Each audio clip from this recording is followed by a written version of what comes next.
현재 호주는 어떤 한 나라 때문에 군사력을 폭발적으로 증가시키고 있습니다. 호주군의 전력 증강 계획 세부 내용을 보면 실질적인 적성 국가가 생긴 것 같은 느낌이 들 정도이며 육해공군은 물론 우주 사이버 분야까지 방어용과 장거리 공격용 무기까지 망라돼 있습니다. 직접적인 군사적 위협이 없는 호주가 왜 이렇게 폭발적인 전력 증강을 하고 있는 것일까요? 호주의 국방백서를 보면 그 해답이 나와 있습니다. 호주 국방백서에는 중국을 사실상의 잠재 적국으로 간주하는 표현이 들어가 있습니다. 심지어 스콧 모리슨 호주 총리는 호주가 제2차 세계대전 이후 보지 못한 지역적 도전에 직면해 있다며 중국에 적극적으로 대항할 것이라고 공식적으로 밝히기도 했습니다. 중국이 남중국해에 인공섬들을 만든 것 등의 포악한 행보가 호주를 엄청나게 자극한 것입니다. 현재 호주는 막대한 예산이 들여 대규모 전력 증강 사업들을 추진하고 있는데요.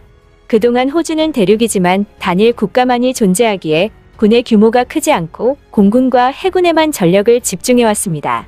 그러나 이제 중국을 적성 국가로 상정하게 되면서 지상전도 가정해야 하는 상황이 됐고 그에 따라 육군 현대화 프로젝트를 벌이고 있습니다.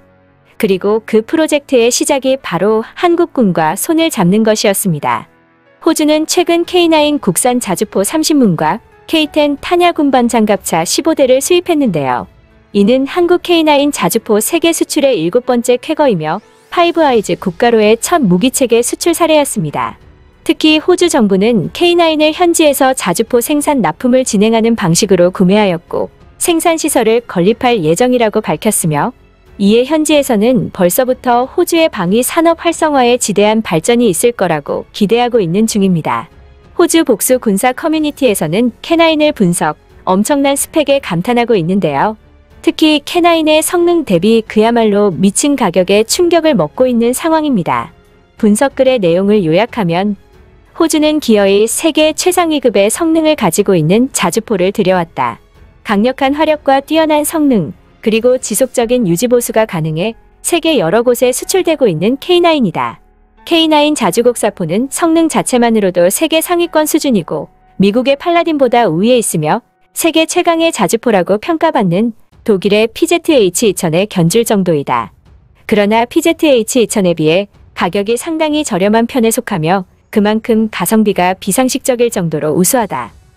호주 정부는 그동안 가성비가 우수한 무기들을 들여오지 못했다. 독일은 PZH-2000을 팔기 위해 개당 180억 원대라는 미친 금액을 제시했고 육군의 타이거 공격 헬기는 완전작전 성능을 확보하는데 82개월이 걸렸다.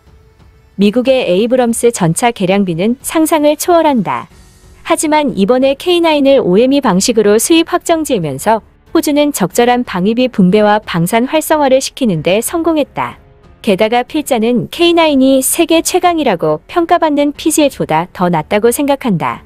왜냐하면 PZH는 2002년부터 시작된 독일의 군축과 떨어지는 가성비로 수출 실적이 저조하여 생산 라인의 가동이 정체되고 규모도 축소되어 업그레이드는커녕 가격과 유지보수의 어려움이 더욱 상승할 예정인데 비해 K9은 한국 국내외로 약 2천여 문이 보급되어 규모의 경제를 실현 중이고 한국 생산 라인만 해도 2021년까지 가동 중이며 전 세계 자주포 시장의 절반 가까이를 차지할 정도로 사용국이 많아 가격과 유지보수 부담이 적기 때문이다. 그렇다면 다시 돌아와서 왜 K9의 가성비가 우수하고 세계 최상급 성능의 자주포인지 알아보겠다. 우선 화력이 막강하다. K9은 신형 155mm 52구경장 화포와 그에 맞는 탄약이 적용되어 최대 사거리가 40km에 이른다. 뿐만 아니라 한국에서 2019년 전력화된 신형 사거리 증가탄은 50km 이상의 사거리를 확보했고 이후 2020년에는 54km의 155mm 자주포용 신형 사거리 연장포탄이 개발 완료됐다. 사거리뿐만 아니라 사격 속도 역시 우수하다. 15초 이내에 3발을 사격하는 급속 사격과 3분 동안 연속으로 분당 6발을 사격하는 최대 발사속도 사격이 가능한 것이다. 이렇게 신속한 사격 속도를 달성하기 위해 K9에는 자동화된 탄 이송 및 장전 장치가 적용되어 있다. 흔한 자주포처럼 엄청난 무게의 탄을 수동으로 들어 올려 장전하는 것이 아니라 K9은 포탑 후방의 탄 적치대에서 포각 내까지 거의 자동으로 탄을 이송 및 장전하여 운용 인원이 큰 힘을 들이지 않고도 빠른 사격 속도를 달성할 수 있도록 한 것이다. 또한 다른 자주포와는 달리 포탑 구동 시스템의 자동화와 링 레이저 자이로의 적용 등으로 사격 준비 역시 자동으로 이뤄진다. K9은 수동으로 포와 포탑을 돌리지 않고 자동화된 사격 통제 장치와 연계되어 목표로 하는 방위각 및 고각으로 회전하여 조준하는 과정이 자동으로 이뤄지며 사격 충격으로 벗어나더라도 자동으로 변화를 조정하는 것이 가능하다. 이를 통해 신속한 사격 준비가 가능해 사격 통제 장치, 항법 장치 등과 합쳐지면 사격 명령 접수로부터 30초 이내에 초탄을 발사할 수 있는 것이다. 또 하나 K9이 많은 국가로부터 사랑받고 있는 이유는 기동력이다. K9의 차체는 신규 개발한 것으로 47톤의 무거운 전투 중량을 이끌기 위해 1000마력의 디젤 엔진과 유기압 현수 장치 등을 적용해 험지 극복 능력이 우수하며 가파른 경사도 거뜬히 올라간다. 47톤의 무게지만 고속으로 주행하다가 급정거도 가능하다. K9과 유사한 궤도형 자주포 중 40톤대의 중량의 1000마력의 엔진을 적용한 경우나 톤당 마력 20T 이상을 달성한 경우는 거의 없으며 K9의 차체를 사용하는 폴란드의 AHS 크라프를 제외하면 사실상 중국의 PL-G05뿐이다.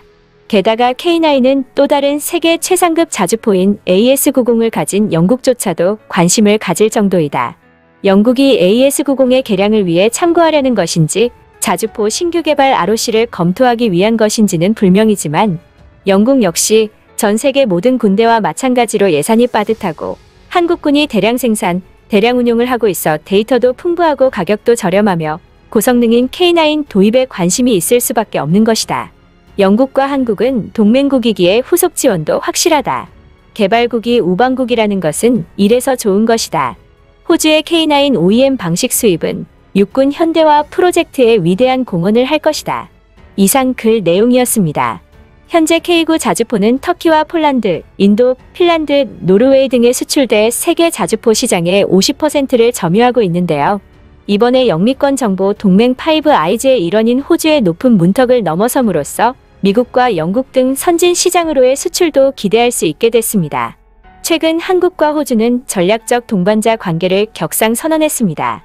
호주를 국빈 방문 중인 문 대통령은 이날 오전 호주 수도 캔버라 국회의사당에서 스콧 모리슨 총리와 공동회견을 갖고 오늘 모리슨 총리님과 나는 양국 관계를 포괄적 전략 동반자 관계로 격상시켰다며 양국이 함께 글로벌 선도국가로 도약하고 공동 번영의 미래를 향해 더욱 힘차게 나아갈 것이라고 말한 것입니다.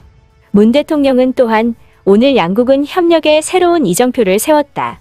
60년간 쌓아온 굳건한 우정과 신뢰의 기반 위에 새로운 시대를 함께 준비해 나갈 것이라며 과거 한국이 큰 어려움을 겪을 때 많은 도움을 보내주신 호주 국민들에게 특별히 감사드린다고 말했습니다.